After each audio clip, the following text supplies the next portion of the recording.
Ang pagkugi ug dakong salig sa kaugalingon ang nahimong yawi aron maablihan ang portahan sa kalampusan niining usa ka negosyante. Gihagit man sa taas nga panahon, apan siya nagpabiling lig-on og determinado nga makabot ang iyang pangandoy sa kaugalingon. Siya si Alvin Arnibal, ang usa sa mga negosyante dinhi sa Sugbo nga nahimong inspirasyon ilabi na sa mga nagsugod pa lang sa negosyo. Gumikan sa makadasig niya nga istorya, siya gipasidunggan isip Most Outstanding Entrepreneur and Accountant 2022. Busa atong ibida yang istorya sa kalampusan ug mga tagtambag gikan kaniya dinhilang sa GMA Regional TV Live. Kung ilailahon karong buntaga mga kapuso, giila ni siyang Outstanding Entrepreneur Accountant of the Year Sugboanon Alvin Arnibal. Mayong buntag ug maupay na aga Sir Alvin. Kumusta ka? Welcome sa programa GMA Regional TV Live. May buntag sir, maupay na aga sa imo sir sa tanan nagtanaw mga kapuso nato diha. Daghang salamat sir for joining us this morning. Sa di pa nato hiskutan ang imong recognition nga nadawat karong bag-o atong ilailahon una sir. Kinsa man ni si Alvin Arnibal luyo sa mga achievements sa mga nakabot sa kinabuhi? I can say sir, before I'm working as an accountant and auditor in different company.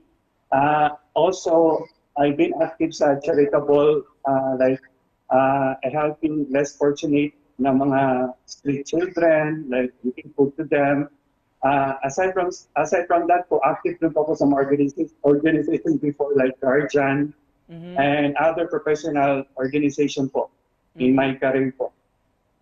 Growing up Sir Alvin, unsa may nakapaaghat, nakapatok mo nimo nga mas maningkamot pag yun sa kinabuhi? I guess po it's because po of my sa dream ko po to become stable soon. Kasi eventually kita man tanan natin mga pangandod sa kinabuhi. So I guess ang nag-post na ako to motivate na to move forward is to make my dream come true. So may hulagway nimo Sir Alvin nga kung hagit nga imong naagian kaniadto nga murag nakapabag-o sa imong kinabuhi.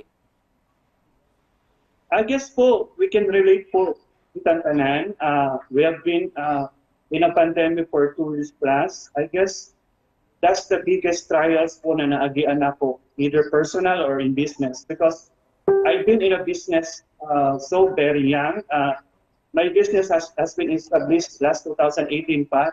Then we hit by a pandemic. So it's really difficult for me to handle. Sir Alvin, this time atong hisgutan kining imong recognition nga nadawat, pwede mong ma-share nimo ni unsa man ni? Sir, for me, this is very unexpected awarding. I never expected somebody called me that I was nominated sa award. And for me, as a businessman, my obligation is to survive the business and to make it stable. And this award is really bonus thing na lang sa kuha. Kawas tining pasidungog nga imong gikatakda nga madawat, Alvin, unsa pay giisip man nimo nga dakong kalampusan nga imong nakabot?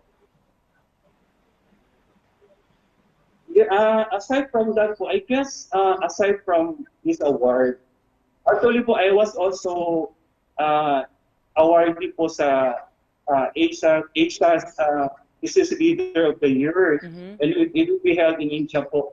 Oh. I guess po, it's all bonus for me. I guess kalampusan na po na masulti na ko karon is I am a survivor. Sa mga gustong magnegosyo, Sir Alvin, labi na sa mga baguhay pa lang yun nga mo venture ining pagnegosyo, unsa may mahatag nimo nga tips or message kanila? I guess po, I think the tips that I can share po sa uban, like first you need to be fix yourself. Fixing means you need to be ready physically, spiritually, and emotionally to become a business. Second, you need to build like a positive mindset in your mind. Build in your mind to never give up on every trials that you may encounter. Just to close this, Sir Alvin, unsa po imong mahatag nga mensahe sa atong mga kapuso nga nagtan-aw karon? Always fight lang, never give up on your dreams. And always have faith to God. Amen. O congratulations nimo sir sa recognition nga imong nadawat. Daghang salamat for joining us this morning. Negosyante mga kapuso, si Alvin Arnibal. Salamat Sir Alvin. Thank you po. Sige po.